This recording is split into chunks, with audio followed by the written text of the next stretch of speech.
Class 10 के chemistry में आप लोग को यूवीआई क्वेश्चन बताया जा रहा है। प्लास्टर ऑफ पेरिस का आणविक सूत्र क्या है? प्लास्टर ऑफ पेरिस का रासायनिक लिख दीजिए। रासायनिक सूत्र क्या है? बताया गया है प्लास्टर ऑफ पेरिस का रासायनिक सूत्र क्या है। आप लोग आसानी से लिख सकते हो, कैल्शियम सल्फेट इंटू 1/2 H2O। ये हम लोग का हो जाएगा प्लास्टर ऑफ पेरिस का ये आणविक सूत्र है। प्लास्टर ऑफ पेरिस का क्या है? यह आणविक सूत्र है। देखिए इसका उपयोग लिख लीजिए, इसका उपयोग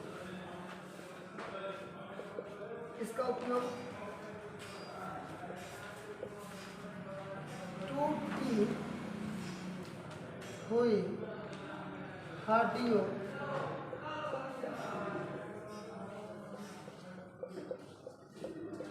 को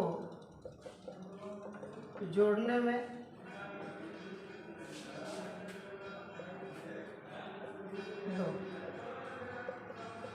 मूर्ति बनाने में इसका उपयोग कहाँ किया जाता है? इसका उपयोग किया जाता है टूटी हुई हड्डियों को प्लास्टर करने में, प्लास्टर करने में, ठीक है ना। टूटी हुई हड्डियों को जोड़ने में, या मान लीजिए प्लास्टर करके जोड़ने में आप लोग बोल सकते हो। यहाँ पर लिखा गया है मूर्ति बनाने के लिए। अब यहाँ पर दूसरा प्रश्न हो सकता है, बुझा हुआ चूना का रासायनिक सूत्र क्या है? तो आप बताइए कि बुझा हुआ चूना का रासायनिक सूत्र क्या है? बोलिए, पता है? नहीं पता है। चलिए आप बताइए, आपको पता है कि बुझा हुआ चूना का रासायनिक सूत्र क्या है? नहीं पता है। आप लोग लिख लीजिएगा, इसको हम लोग बोलते हैं calcium hydroxide. Calcium hydroxide, calcium hydroxide, ठीक है ना। ये हम लोग इसको बोलते हैं, ये बुझा हुआ चूना है, ठीक है ना। ये बुझा हुआ चूना है, ठीक है ना। इसका उपयोग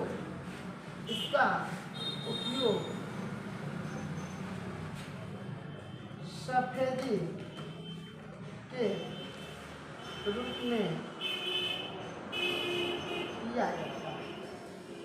इसमें किया जाता है, इसका उपयोग सफेदी के रूप में किया जाता है। देखिए बुझा हुआ चूना का हम लोग सूत्र क्या है? अब यहाँ पे आप लोग थोड़ा सा ध्यान रखिएगा, यहाँ पे बुझा हुआ चूना, कोई अगर बोलते हैं आप लोग को कि कलई चूना किसको बोलते हैं? काजी, कौन सा चूना? कलई चूना, काली चूना, वही काली चूना, काली चूना। तो आप लोग क्या बोलिएगा? काली चूना कैल्शियम ऑक्साइड हो जाएगा। क्या हो जाएगा? कैल्शियम ऑक्साइड हो जाएगा। अब चलिए इस पर हम लोग अगला क्वेश्चन लेते हैं।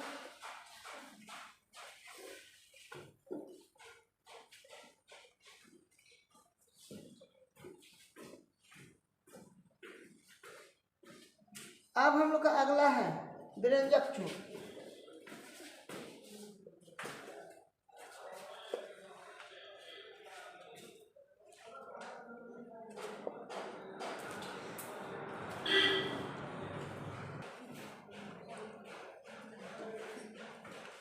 विरंजक चूर्ण, विरंजक चूर्ण का रासायनिक सूत्र और उपयोग लिखें। अब देखिए, आइए यहाँ पर उत्तर ले लीजिए। विरंजक चूर्ण का रासायनिक सूत्र COCl2 सही रहेगा। CaCl2 सही रहेगा या नहीं रहेगा?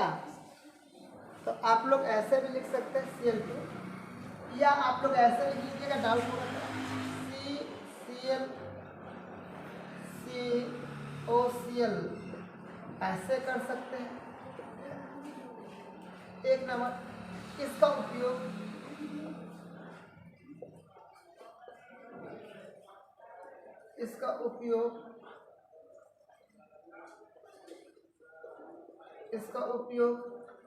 अब कौन सा है? इसका विरंजक चूर्ण का उपयोग हम लोग को लिखना है। इसका विरंजक चूर्ण का उपयोग कागज और कपड़े को विरंजित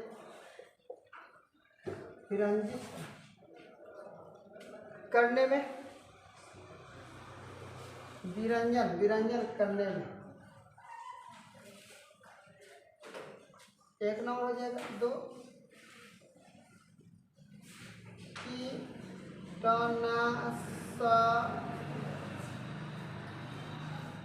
कीटनाशक को मारने में, इसको मारने में कीटाणुनाशक या कीटाणुनाशक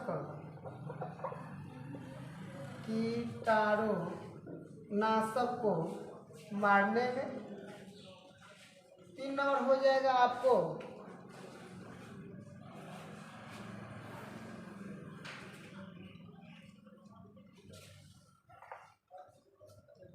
क्लोरीन तैयार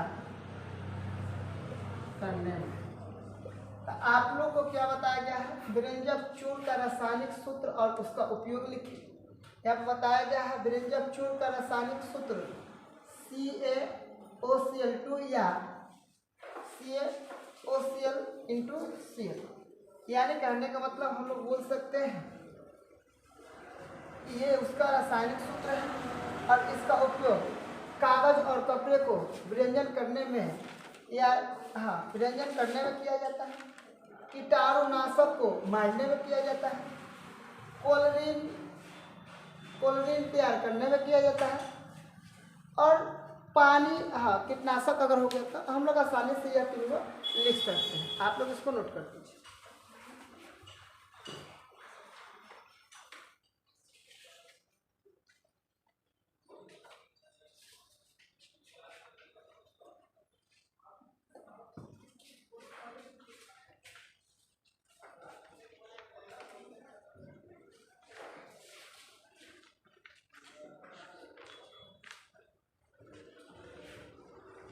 क्या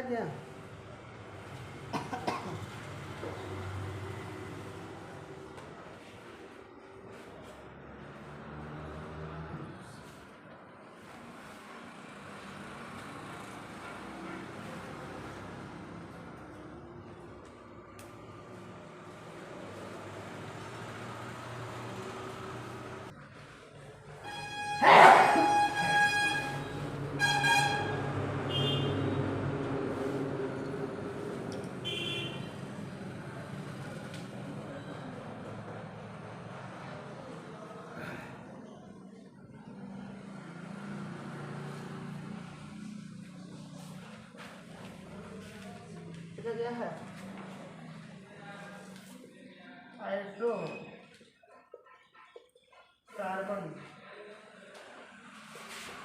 क्या है? यह कितने प्रकार के होते हैं?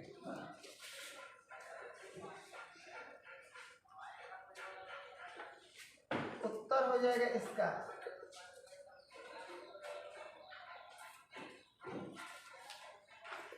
वैसा पदार्थ जो हाइड्रोजन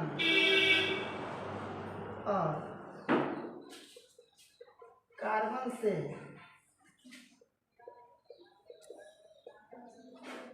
मिलकर बना होता है उसे हाइड्रो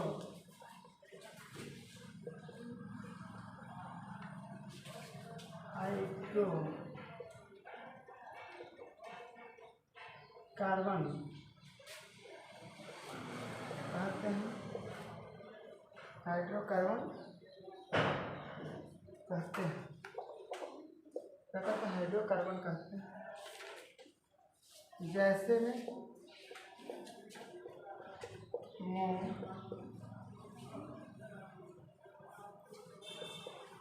शहद का छत्ता, शहद का छत्ता, मीथेन, प्रोपेन, ब्यूटेन इत्यादि।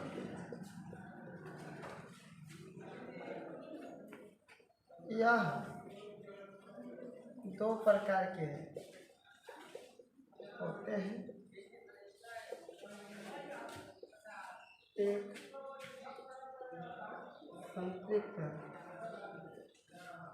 हाइड्रोकार्बन, दूसरा हो जाएगा असंतृप्त हाइड्रोकार्बन।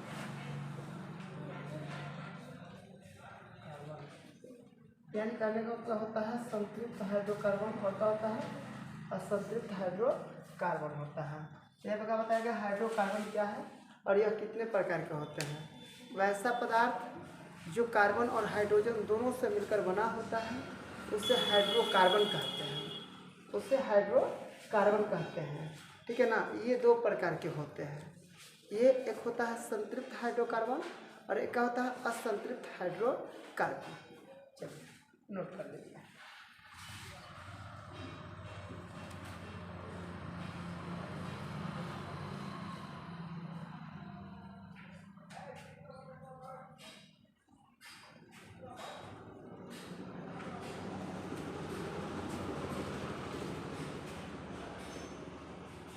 क्या है बोलो?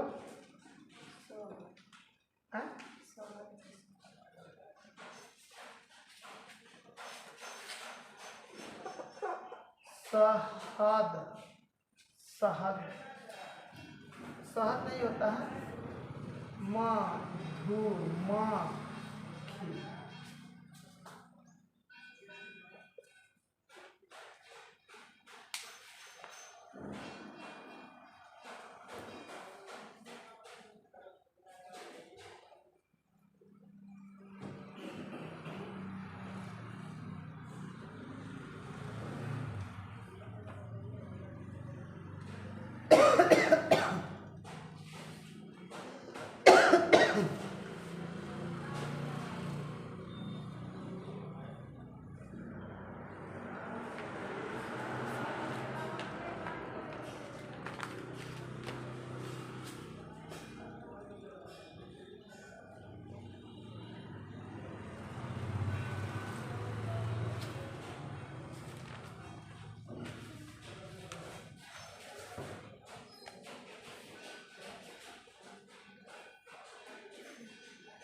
हो गया।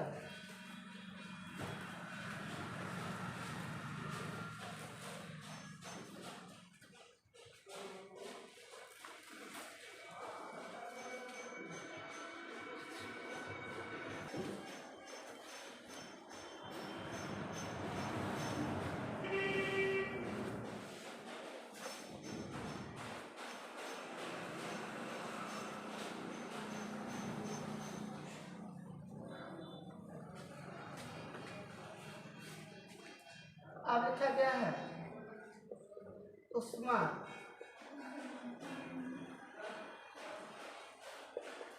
क्षति अभिक्रिया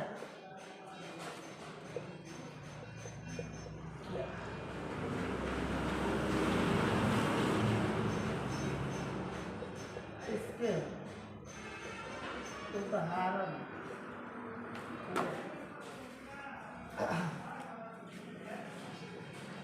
वैसा रासायनिक अभिक्रिया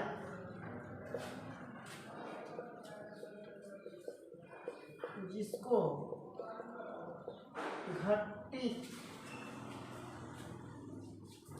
घटित होने पर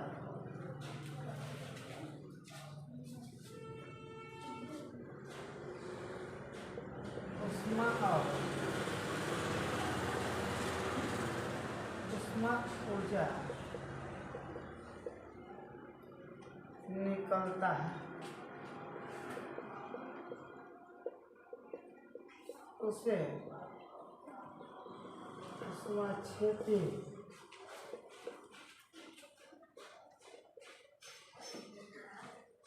अभिक्रिया कहते हैं। इसका उदाहरण जैसे में CH4 मेथेन है, अभिक्रिया में जल है, अभिक्रिया का फलस्वरूप H2O plus carbon dioxide plus उष्मा और क्या निकलेगा, ऊर्जा। आप थोड़ा सा आप लोग ध्यान रखिएगा, आप लोग थोड़ा सा ध्यान रखिएगा।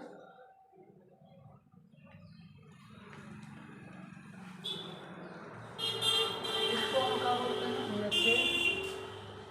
ये क्या है हम लोग का ऑक्सीजन, इसका दहन हुआ, दहन होने के बाद यह क्या हो गया, जल हो गया, कार्बन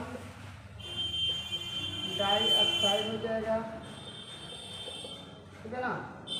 अब ये हम लोग का मीथेन हो गया, ये हम लोग का ऑक्सीजन हो गया, ये हम लोग का जल हो गया, ये हम लोग का हो गया, ये हम लोग का हो गया कार्बन डाइऑक्साइड हो गया। आप लोग थोड़ा सा ध्यान रखिएगा, यहाँ यह संतुलित है, इधर ऑक्सीजन दोगे, यहाँ भी ऑक्सीजन दोगे और इधर 3 नहीं, इसको संतुलित करना पड़ेगा। तो यहाँ पे आप लोग डाल दीजिए 2, यहाँ पर कितना 2 दूनी के 4, इधर कितना आ जाएगा, यहाँ पे डाल दीजिए 2, 2 दूनी कितना आ जाएगा 4, यहाँ पर हाइड्रोजन 4 है, कार्बन 3 हो, कार्बन 3 हो। तो ये देखिए ये हम लोग का मीथेन है और ये क्या ऑक्सीजन है। जब मीथेन को ऑक्सीजन की उपस्थिति में जलाया गया तो जल, कार्बन डाइऑक्साइड और क्या प्राप्त हुआ है, उष्मा और ऊर्जा। उष्मा और क्या हुआ है, ऊर्जा हुआ है, उष्मा और क्या हुआ है, ऊर्जा हुआ है। तो आप लोग याद रखिएगा, इसको हम लोग बोलते हैं उष्मा क्षेपी। और एक इसी के विपरीत होता है उष्मा शोषी होता है। एगो क्या होता है, उष्मा शोषी। तो याद रखिएगा, ये जो प्रश्न है हम लोग को VVI क्वेश्चन है, ये कब हम लोग को पूछेगा, 2024 में पूछने के क्या है, अनुमान है। आप लोग इसको नोट कर लीजिए।